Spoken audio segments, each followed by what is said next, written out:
And what is the adjustment of Coach Chot Reyes here? He feels like, and this is a good gamble for him, while we saw that ang Santos play again, but for Coach Chot Reyes, starting with a 4 small complement because he feels like Arwin Santos will not play back to the basket anyway.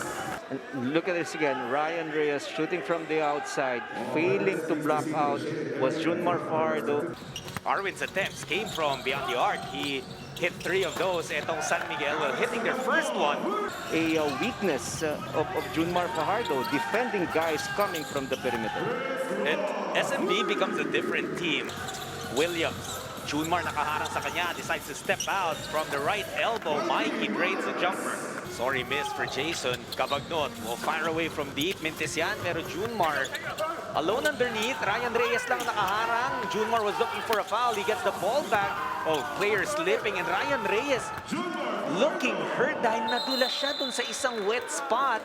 Marami kang pwedeng ma-adjust dito eh. So yun ang ginagawa ngayon ni Coach Chot. Nag-a-adjust din siya dito sa lineup ni Coach Leo Austria. Ito yung magandang galaw ni Troy Rosario sa ilalim. First possession, pagpasok ni Troy, he scores. Dominated nila itong liga. Okay, so Castro has been subbed out. And Perez hits from the corner. That's the third three-pointer ng SMB. Big players and tall players. And this is going to be very dangerous if you're at Tropa Giga. Even in this series, diba? Yun yan, Kelly Williams missed a handful of the first few games.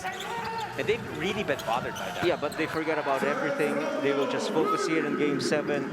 Good stuff for TNT, but they've stopped scoring here. Only 12 points to show thus far in the ball game. How about Kelly Williams? Look at him again in the secondary break, not waiting for the defense to settle. And Mo Tautua, sensing that he could not stop a rampaging Kelly Williams, just allowed him to go for his layup. Romeo has Heruela on him. Terence gagamitin yung pick mula kay Tautua. Fall away jumper. That's smooth for Terence. Good start for San Miguel. An 8-point advantage for them at the end of 12. Okay, wala na yung defending champs. It's an even Open play field. season na. Oh. Yes. Okay, here's TNT. Nauna yung outside shooting nila more than their establishment of their inside presence. However, now the usual suspects para sa Tropang Giga. Williams, dire-diretso na naman. Arwin Santos, hindi na napigilan si Kelly. The quickness of TNT, especially Kelly Williams, becoming an issue here. A 7-0 run for TNT. Bakit laging bumubukas coach yung gitna for Kelly? It's something that we've seen even in previous games. He is just outrunning Junmar. Plain and simple. It's a racetrack. It's a running game. And it's part of the game plan of TNT. These really are supreme scorers. Tapos, in the playoffs pa, they come off the bench para kay Coach Leo. Mikey Williams, this guy. TNT naman, off to their side. Castro, trying to get away, and he does! To a very low number pag natatalo sila. To be exact, 6 points per game lamang nung natalo itong San Miguel. Romeo, just always in control of that basketball. Good, you know? For sure. And look at that. The Pugoy is not an easy defender to score against, but just so wily. Again, his ability to just dribble his way out of trouble. Look at his handles here. A lot of crossover, and this is a tough move. The last one was simply incredible.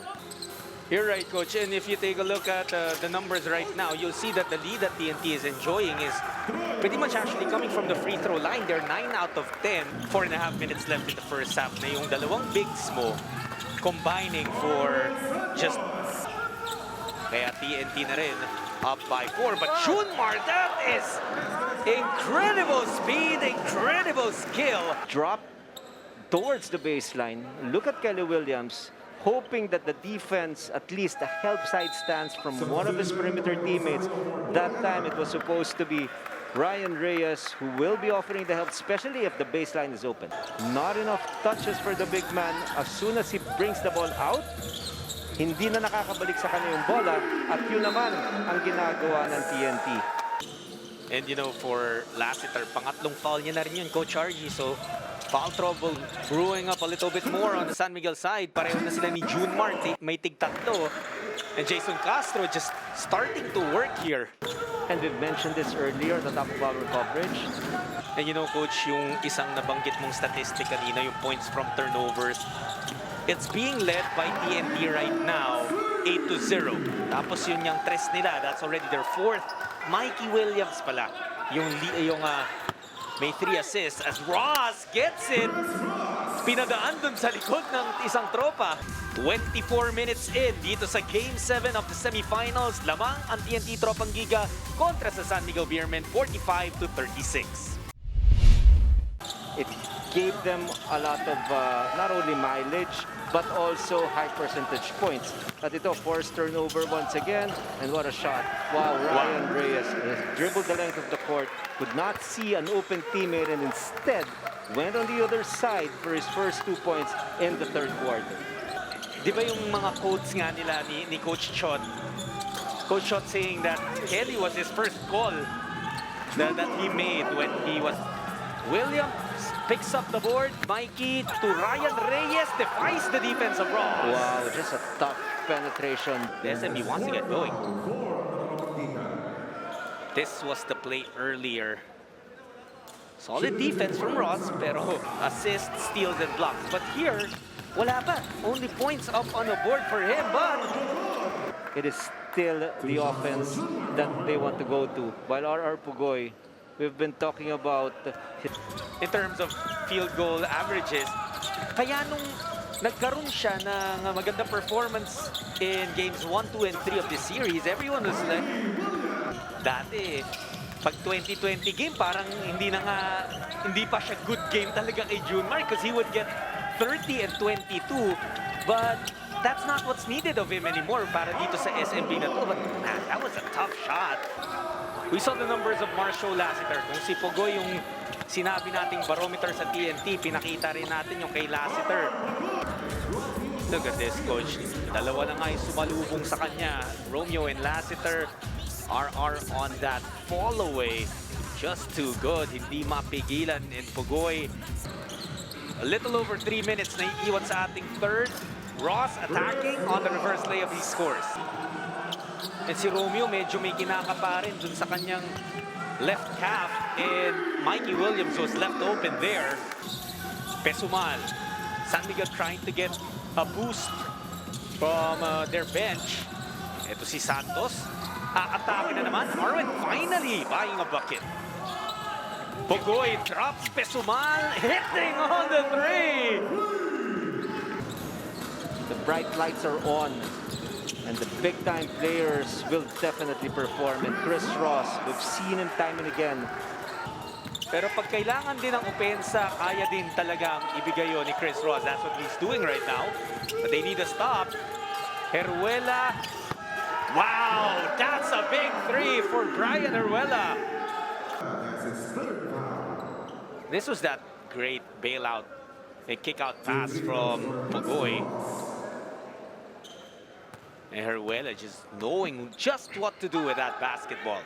Another masterful performance in the third quarter para sa Tropang Giga. They go up by 12. 12 more minutes remain. They've outscored the Beermen also in the third quarter by 3 points. But now the problem, of course, it is being compounded. Pesumal balik kay Ross. Ross for the corner 3. Pesumal gets the board. Von on the putback. 4 seconds na lang para sa Tropa. Mikey stopping at the free throw line. Jumper is wet. Oh, we've seen it time and again. Shot clock is winding down. They're able to massage the shot. But obviously absent in today's game is Marshall Lassiter. He had 19 points in Game 6. Fall away to the right, to the left. Kaya-kaya ni Mikey. Fajardo right at the rim. At sa kanya naman pumunta. Pero ito nga, number 6 na nakabantay sa kanya, Coach. So he dishes out to Pugoy, who gets money on the 3.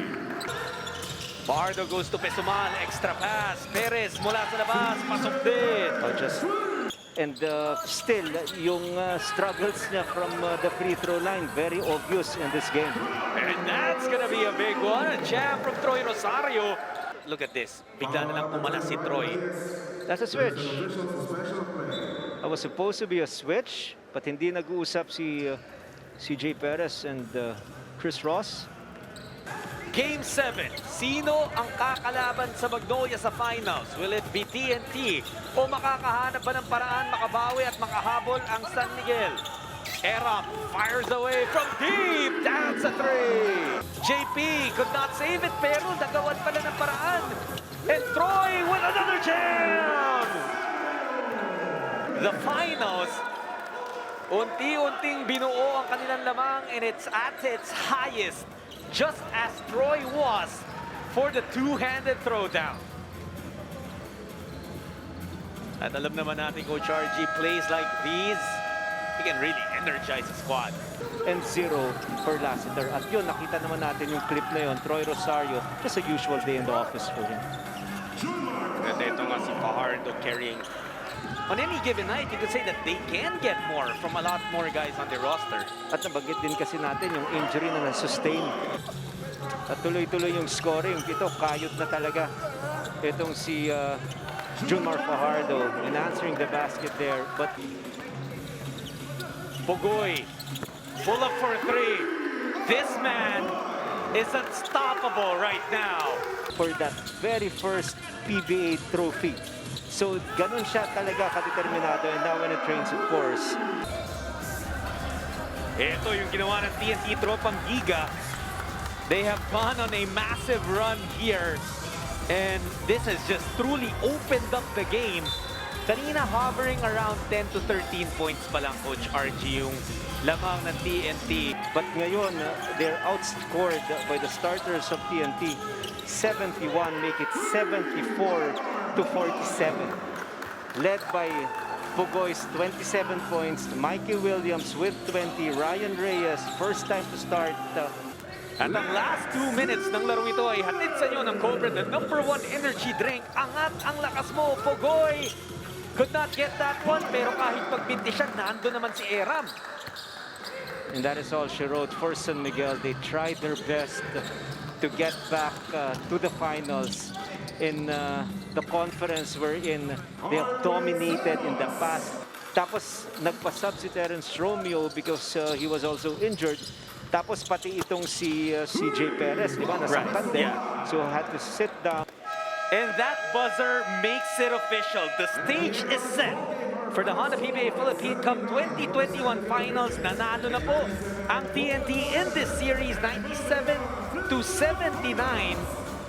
And ang TNT Tropang Giga will advance to the finals to face the Magnolia Pambansang Manok Hotshots